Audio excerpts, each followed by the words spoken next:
été en place pour la République démocratique du Congo et puis pour la Kin Bopeto. Voilà quoi, améliorer façon de faire il y a Kin Bopeto d'être sur la naïe. Voilà, on a fait ce mbote.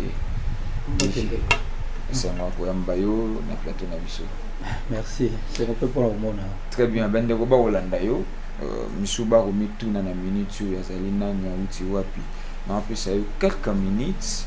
Vous en avez exactement, M. Michel, vous en avez et poussé au gars. Ok, merci pour l'invitation à Bino. Nazali congolais, de père et de mère.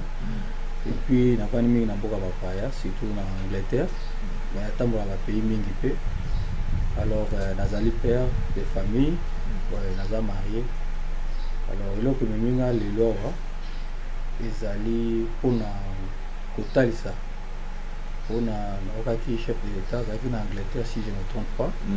Alors bi à Rosala Congo et ça c'est précisément vu la Kinshasa. OK, ça la plus belle et ça le la Allemagne d'Afrique. Alors dans la DP l'initiative ya gouverneur toujours dans sens wana ya Kimbopeto. Yaro epusa kingai nande nazo mona makambo zo tambola. OK.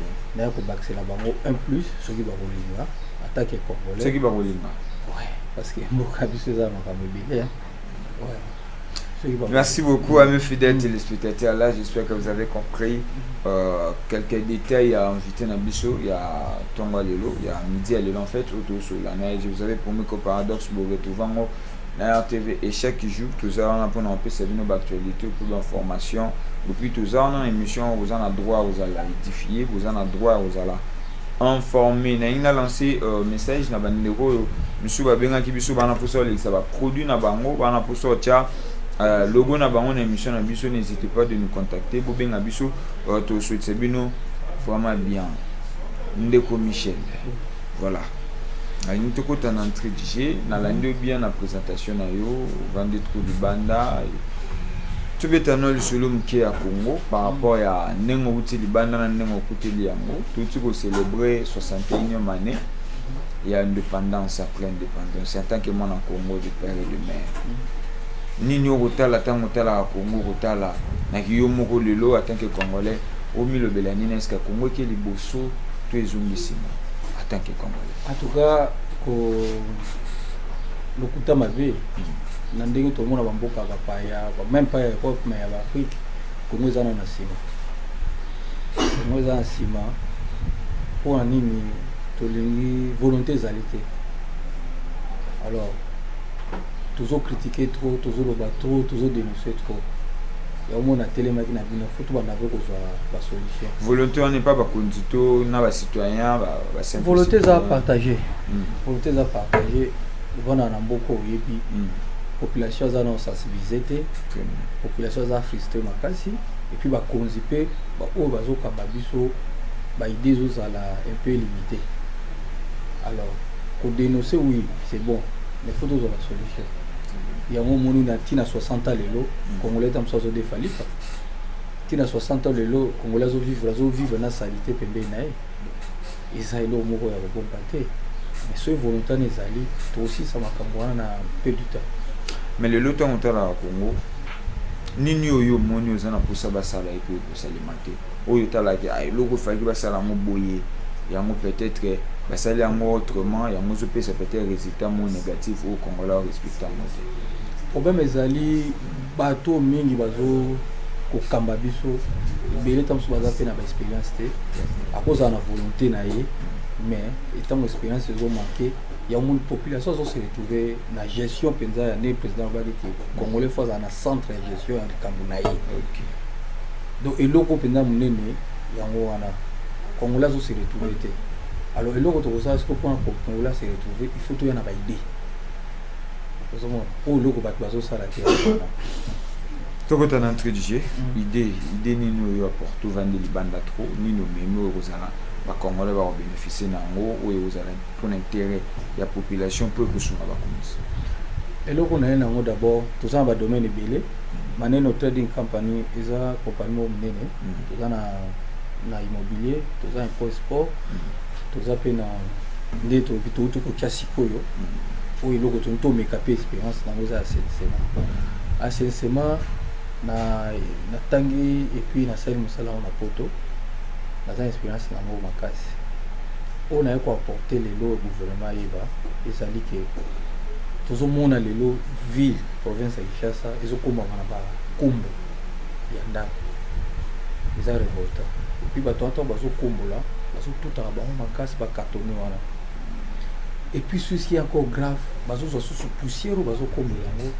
bazobwaka bango na bakaniveau donc après mbula ntango ekobeta bakaniveau nyonso ya Kinshasa eza bouché mais banani baokoza koza bakartone wana parce que tant que congolais ale ntango mbula ekobeta bosoto nyonso ekomi partout oyo Kinshasa biso toyebaka kini label lelo eza subomo te ozokokamwa me place oma ezalaka kotonda te komotonda ndeni place o cause nango mpenza monene ezali bakartona nde bazobwakaka basalite oubie bapoussière wana oubie mabele wana na kati ya bakaniveau yango moni toye na solution wana tout d'abord de deux basali baso de moto tambola na baso de moto na tambola yango partout omona basalite eza wana est-ce que bato wana bakomata likolo wana kokombola ngo eza danger camion biso toza nango ekosala mosala na nyonso ekokire ekobanda koaspire bapoussière wana olie babwakaka ngo na caniveau ebanda kobenda yango même na baso de moto et puis ekotia bacongolais na sécurité oyo bazosala yango et puis oyo bazovivre pembeni na bacaniveau oyo baza bavictime ya basolo wana donc solution nga na ye nango yango wana et puis baide mosusu ezali soki tokocontinue apart camion na ngai naza mpe na biloko ebele ya kopropose mpona basalite oyo na lelo nalandi bien na bokebi oyebi des fois tant total à mboka na biso plus précisément Kinshasa en plein 21e siècle selon assainissement de Rotambola ça me fait vraiment mal au cœur, ça me fait très mal.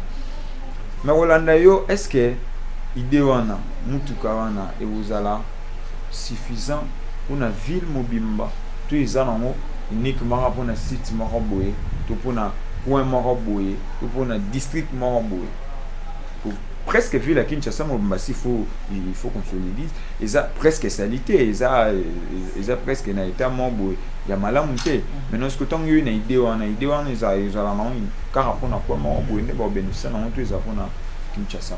Bon, au monde na yebisa ki yo na entrée de jeu na yo na introduction na yebisa ki OK Kinshasa za la réalité nango.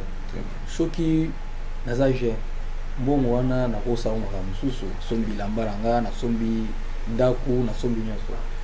Soko moni na yeko investir na biloko wana parce que modèle congolais zo vivre ça inhumain. Alors koya na projet boye na Congo oya ko beta kaka lisolo boye mutu moko oyo kwaza te yango fallait na banda na ina moko naza na 5 musuza na nzela yango na ina moko wana no to banda ba muna pona ko bando beto lisolo soko moni yango to comprendre te mais muto aulu ba makamni na bandi libomo obeni esi bosoto nyoso akina osisa mo mais faut na un exemple yango na yaki nango musuzo landa to za na 5 na 5 wana nazolo bango chaque fois la bourgmestre au gouvernement au gouverneur au mutu nyonso likambo Congo eza susu te ke likambo mutu moko surtout na état salito to zana ngo eza likambo ya mo président eza likambo ya gouverneur eza likambo ya ba député na moi ba député ba leka dernièrement bazo dénoncer biloko ba dénoncer eza pe likambo nga na yo to sensibiliser bato ndenge nini to kocha fina biso ezala biloko wana so soki ezali même ba camion ezala na tina monte mais il faut to banda ya on a yaki na moko et puis misusu ezolala ba musique ni na ngozui il faut to de l'amour parce que to mona yi ndeko Jérôme Nyangi ouais za docteur ayaki na kisi ya COVID-19 azali attaqué na ba toujours ka ba proche na yo baza ba congolais ba sala na basé service wana mais est-ce que on se mettre d'accord na bandeko yo ça plus na ba service wana bon pour que y ait base en considération le ba négliger projet on a fait bon jusque là na luki kokota contact na bato ou bien ndena visio ou bien ko soit partenariat ou bien sous-traitance ou bien ko louer makamyo so na mona ta ba porte no ça fermé éviter pourquoi entre ta ville et sa sanité éviter no nini bazo ko imaginer et puis qui chasse ça munene ba ndengo lobiango faut banger ça là partout faut donc il faut plan moko ça là wana mais même pour soit idée dans la pamba tout le monde a été très bien moi je d'abord juste l'élément et puis après savoir l'élément on est toujours en fait betesco yo programme au gouverneur à l'ancien qui a kim bopeto to beta ba fait en tout cas il y a certains comportements il faut biso ba congolais faut to bannir en tout cas c'est pas bon ce n'est pas bon biso do ba congolais na ba obika banda ba diaspora ba tout bazal banda biso do ba congolais tom tazuli kanisi il y a pour porter quelque chose au même plus et au même mboka na biso likolo pour niente de soutenir le hôtel ba kokaja en tout cas ça nous fait très mal total en embellement je ne sais pas si je parle même langage avec mon cordon et puis deux on a tout ma solo à 100% bopeto.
Ce pays nous appartient tous. Mboko yo, ils ont une divinité. Mboko ils ont appartenir à la Congolais. En tout cas, tant que moi, Mboko a zuli kanisa au soutenir Mboko, faut tirer Mboko. Tu as remarqué, il y a une chose, il y a quelque chose qui se passe dans notre pays. Lorsque tu as télémis, pour nous sur ma population, tout le monde est négocié. On m'a dans le bélamon, on habite dans mon CT, Jérôme Nyanga, aïe n'a qui sa Covid-19, on a reçu un Congolo, basé à Covid-19.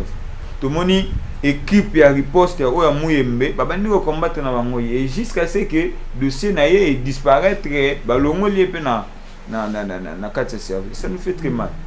Tant que un service ya boui, population, bah na pour ça va bénéficier na pourquoi pas soutenir. Pour quand la monde tema, pour quand les portes et produit na mon lot. En tout cas, photo bannir que tema ma ce n'est pas bon. Voilà. Ndeko Michel, d'autres landa baniment. Ce que je suis c'est que toi, Mboko, plus c'est ça, ben individu, va vendre juste pour combattre l'idée à malamu batbaoya nango. Est-ce que tu n'as qui peut continuer yango?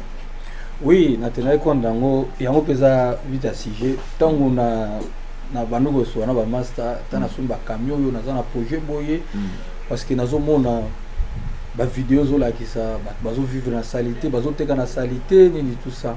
En tout cas natika ko so soutien mutu mote na poto d'abord. Abisinga bi ozo kenda na okokuta na ngo olela.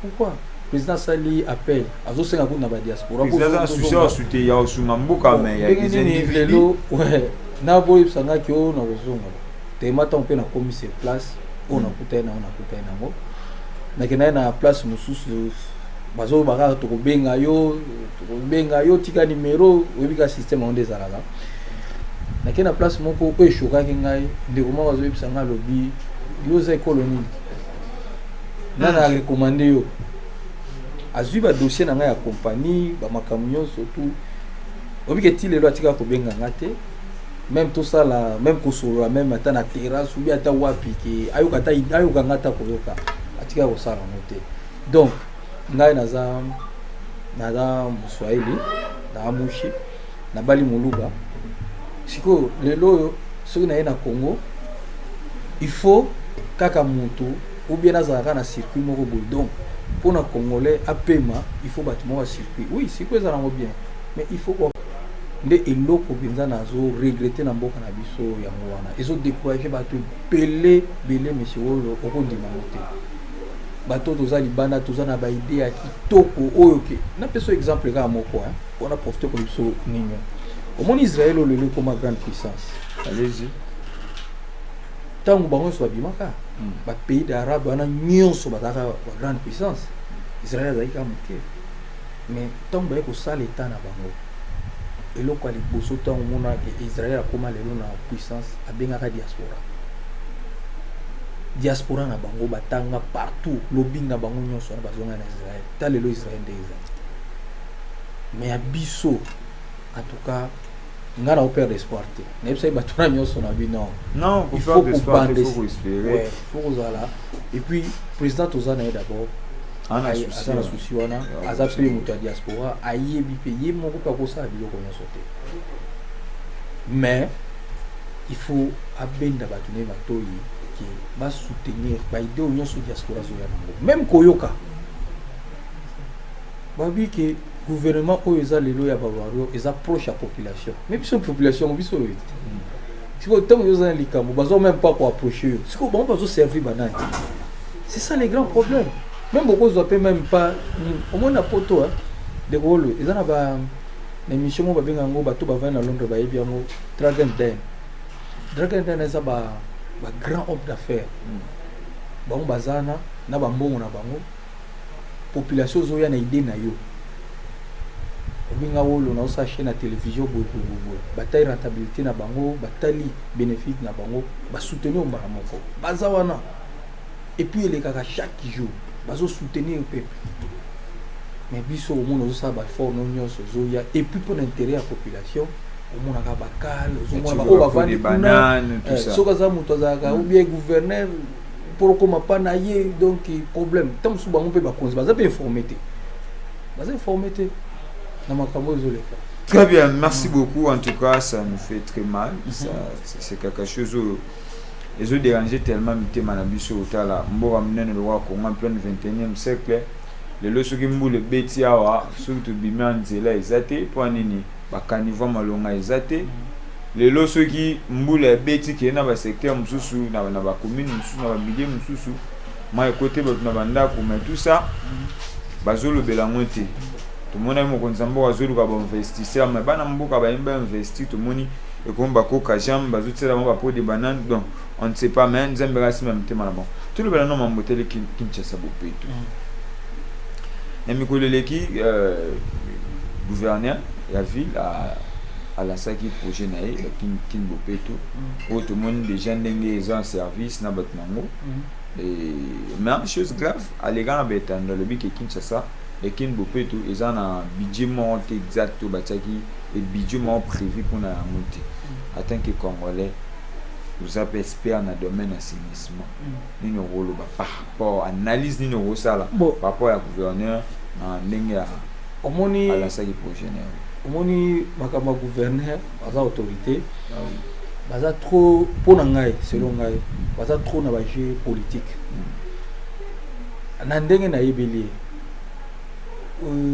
ko sala projet munene bongo sans ko ba budget zali te ta musu ça s'est trompé mais budget ko zala akoboya ko avancer ba chiffre pour ko koma ba détateur na ye ba ko landa ye chiffre wana pour annoncer ça ndenga na monela ki amoza trop politique na kati wana mais ce qui est vrai gouverneur a na volonté vraiment gouverneur vraiment a na volonté mais eloko zo zanga ye eza ba soldat eza quoi tout le monde ba Barcelona ba équipe zo beta coach aza bien mais quoi coach aza bien il faut ba jouer baza sur le terrain ba cha ba bi zo mona nde loko sikozo boma gouverneur ngo wana kimbo peto oui eza idée moko ya bien de wana soko oboya ngo donc le bate oza so na monde eza bien mais sur le terrain faisabilité na monde sur le terrain faisabilité nde eloko zo zanga ngo wana yango soki même pas yemo gouverneur na ba équipe ozo kamba gouverneur na ba ya eza makambo Congo eza te ya groupe de gens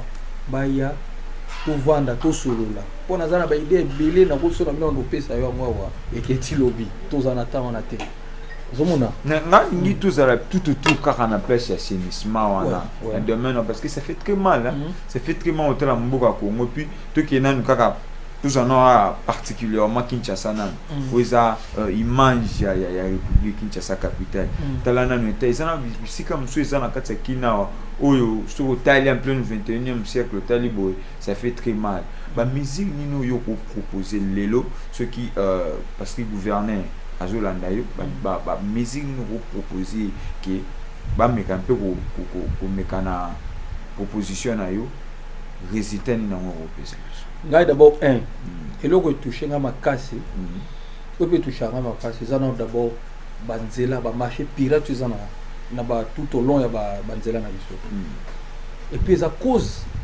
ya ba embouteillage et puis yango les image ça fait très mal na distance il y a quelques mètres pour comment via embouteillage au ça la thème sous 15 à 20 minutes sur celle 2 heures 3 heures du temps.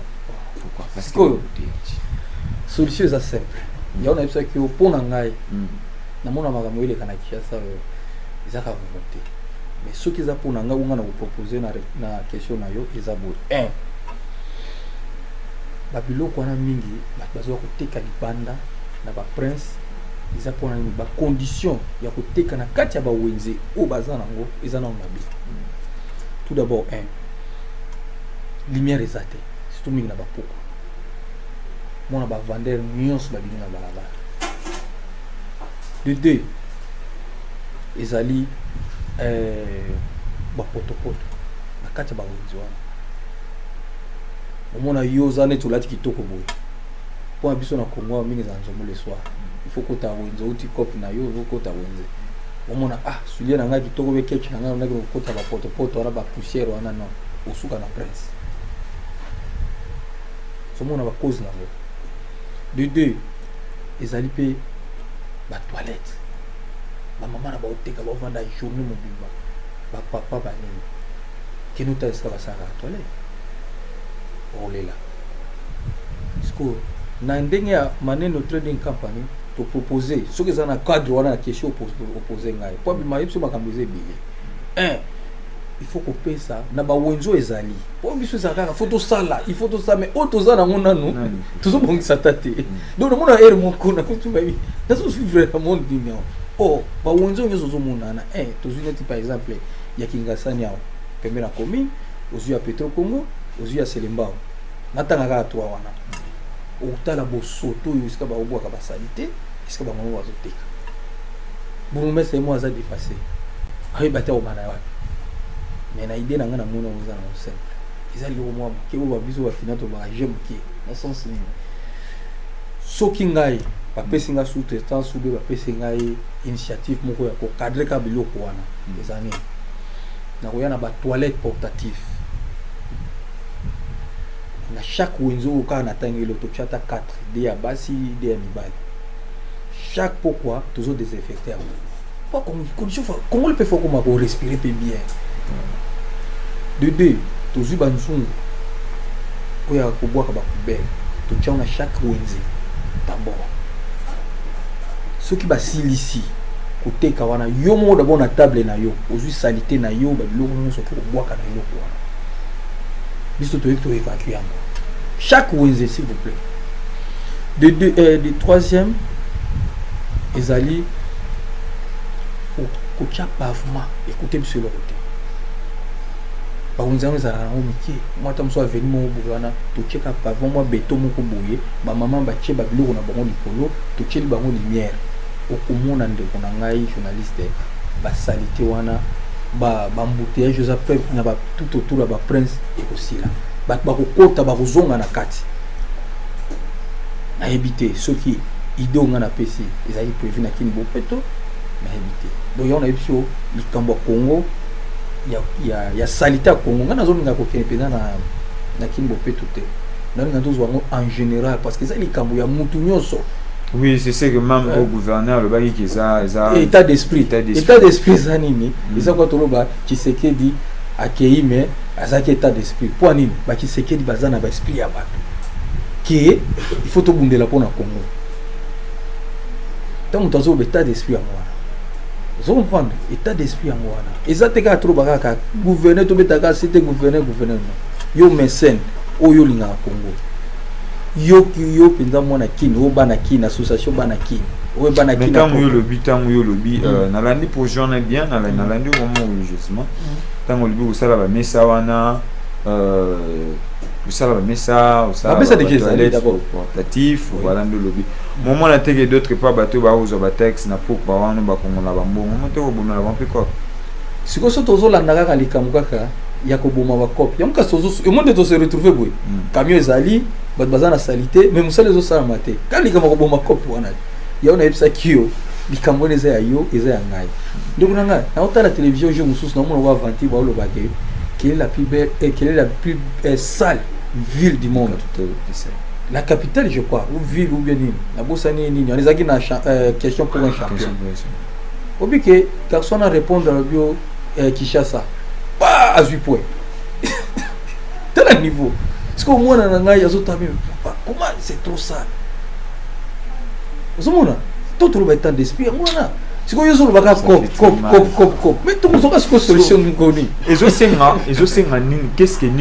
que toi tu peux proposer dans le gouvernement en matière de discipline parce que d'autre part dans la nous bien ils ont un peu discipline ba golo ba ya même le lot mona ba chasser bat nazandu le loso ke le lobby ba chasser bat nazandu mais le loso cotisando au goût de bat musu ba teka nazandu donc une fois ba lobby le kambu ba salé là on va tirer moins discipline pendant quelques temps. Après, dans les zoya, ils ont besoin de la même atmosphère, les aïeux les bossous. Ils ont rôle proposé. Ils ont mesure wana, ils en a rigueur. Mesure, na Congolais n'enga zo vivre les lots. Force, on va goûter les lots. Na moni derrière la télévision wa, ba celle brigade moko boye, ba zo kiche bateau, ba te gaso na balabala te. Dès loko zo boma ko wana. Boya kaka boyi ki moto azana loka osala te ni te olungwa ko te kate ok nda ba kufa so ba di ba mesure na ba pesa 10 jours so ko yebya mote maman ba te kaka maman mo ate kana wana e bana na yi batanga ngana wa sa président ça fait très mal akota na ba jeu wana te ya ko forcer ba congolais et loka li buso kwa to benga na batu wana na balabala il faut ko créer ba condition bien na kati ba wenze papa azo insister na to créer au monde bango moko ba loki ma tiki penza biloko na balabala akiko luka place ya bien au champ so to créer na ba wonzo to zana ngone na vebe sai azo beta c'était izaka te que to eloko ka muke o to sala wonzi budget bimi ba mbota bo mo ka ba chiffre ko solo mutu passer non bo pesa bato ezana mo simple to zuna no to cheka ba pavement na kata ba wonzo wana ba bengo ba tati ceux qui ba table na bango ça déjà to chili bango ba lumière to créer bango ba toilette ba kota na ba cheter bango wana olanda bango na kati parce que yo luka suli banda ne poko libanda to mso ko kuma susu na mulili ki na kati po so ke bango l'éclairage ba kolanda bango na kati Et ça simple. Parce que yo y a une force. Ou ko benga na bato na tiko tala betandi wana. Kene ko taba unzana na kati za ka vide. Vide. Na sali état de l'union so wana na zo balika. Ce gouverneur habite ce président habite na zo informer ba mama. Na kati za vide. Bato ni ga nyonso na balaba.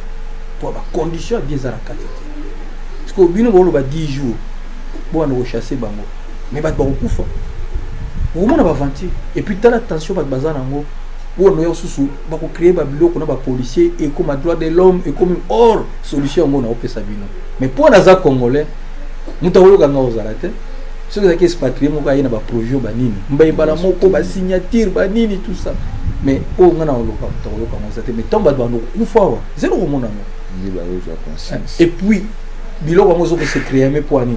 Pour autorité à l'état ndenge monsieur vice-président de l'Assemblée nationale, M. Jean-Marc Kaboum. Namta qui n'a communiqué na bango, babi autorité de l'État dans la ville de Kinshasa. Mais d'autres pas on peut se ça a raison. Gouverneur a ça ma casse pour na Kinbo Peto. Mais bah toi tu vas créer ba wenzende pour ngai. Avenir de la science. Tout au long nango. Ba mo tu as déjà ba kiosque sur ba tu as biloko ni. OK. Na papa na flambeau je crois oya bralima ya ni kene le côté on a travaillé ba comme déjà ko créer OK c'est quoi comme aventure ni ba toi ba sali ba kiosque na bango ba sali ba biloko na bango nyoso wana salite na bango no boka na ba caniveau ba no boka ba salite na caniveau dans 2-3 jours pardon 2-3 mois au monde kaka balabala la nyoso flambeau comme fleuve bon mon amour et comme boucher. Or, il faut pas avoir une structure. Tant que nous avons il faut des autorisations. Maintenant, nous avons des autorisations. Mais l'État est là-bas. Oh, bazar mi salate. Oui, mais il faut que ça soit des conditions bien. Boyer, enregistrer par la commune ou bien le bureau du quartier ou bien wapi. Bah, il dit que bazar wana. Na pourquoi? Vous avez que la salité ou ba saleli. Pour bazo futa taxe nous wana. Mais bisoka ko mo talali ala mu ka créer alala la mu ka créer allez salité nyoso ka place ya zoteka salita moi. Très bien, merci beaucoup Ndeko Michel. En tout cas Koyokayo, ça a révolté, ça nous fait très mal, ça nous fait vraiment très mal.